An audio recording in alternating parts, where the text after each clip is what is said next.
and welcome to Tartan Talk from the St. Andrews Society of Los Angeles. This week, we have guest moderator Andy Braisted interviewing the National Chef of Scotland, Gary Maclean. I saw that you've been teaching at the college for over 16 years, and the passion that you have for teaching the students, and you have the alumni that is quite impressive. That they've gone off and they're doing great things. So maybe you could expound on that a little bit. I mean, I've been. I mean, obviously, most of my career I've been opening restaurants, but college has been part of my life my whole career.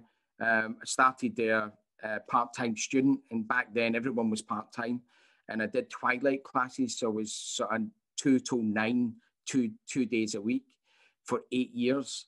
And then I almost instantly went straight into teaching 1 day a week. I was phoned up by my old lecturer to say, could I cover a Wednesday class? And I covered that class for 13 years. Every Wednesday I went in. So no matter what job I had, I went into college, and I was just a lecturer.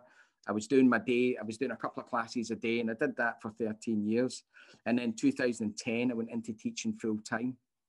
So yeah, teaching's incredible, and you know, educators are in such a privileged position where you can change someone's life, you know, most certainly for the better. And food in the restaurant industry is a great place for young people that are maybe a wee bit disengaged and maybe a wee bit try to find themselves, you know, and again, it's great for young people that don't like academia. They maybe haven't done too well in school, you know. Right. So it's a great industry. It's an amazing thing that, you know, we've had students that have went off and worked in Sydney and places like that. We've had students that have went to work at Buckingham Palace or worked for Prince Charles at Dumfries House, and you know, the opportunities that can arise being a chef is just incredible. And I always say, you don't get these opportunities if you're a plumber. You don't get to meet the Queen or cook for John Bon Jovi, or, you know, you don't have a half-hour chat with the Prime Minister, you know, if you're a plumber. So, you know, it's a tough career, but it's a very, very rewarding career, and there's no limit to what you can do or where you can go with it, which I think is exciting, and it's that type of excitement that I try and get across to our students. So. So it's a big thing. Education is a really big thing for me. And almost everything that I do is about education. Even when I wrote my book, it was to educate people at home on how to cook. And you want to plug your book. My book's sold out, so it doesn't matter. You're not going to get it republished? They're not going to republish it again? It's getting it's been held up with COVID because none of the bookshops are open. So but do they have like the Amazon over there? Yeah. So you can get it online or something like that? You can still get it online in the States as well on Amazon. So you can. I think they've still got a few copies left. So I have been told it's going to reprint, but I don't know when. So we'll just have to wait and see. But everybody keeps asking me for it, so we'll wait and see if that happens. Are you going to come up with a second book? And I've been pitching all year.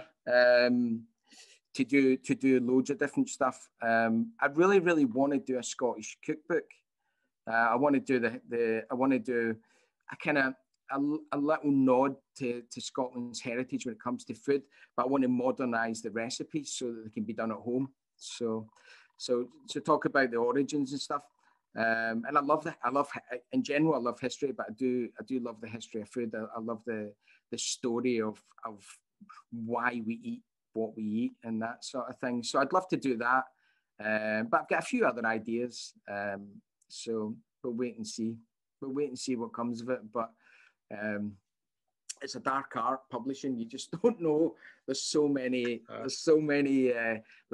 things that, you know, a publisher will look at that, you know, as normal people wouldn't see. So but we'll just wait and see. But I've got a few ideas, and I really enjoy the process of writing. So whatever happens, I'm sure I'll get a second book out there, hopefully. Good. So well, my passionate friend, I've thoroughly enjoyed talking with you, and appreciate you taking the time, Gary.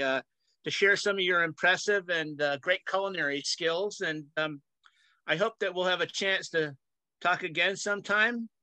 Yeah, and, no, that would be great. I hope that you come on back to the United States and come out to Los Angeles. We'd like to have an event for you out here. That would be kind of a fun thing that to would do. be great. I've got a booking for it's in the diary. I've got a Highland Games in Alaska to do at the end of June. So fingers crossed that goes ahead. It'd be good to get up there and celebrate all things Scottish with the Alaskans. Do you wear a kilt when you're cooking?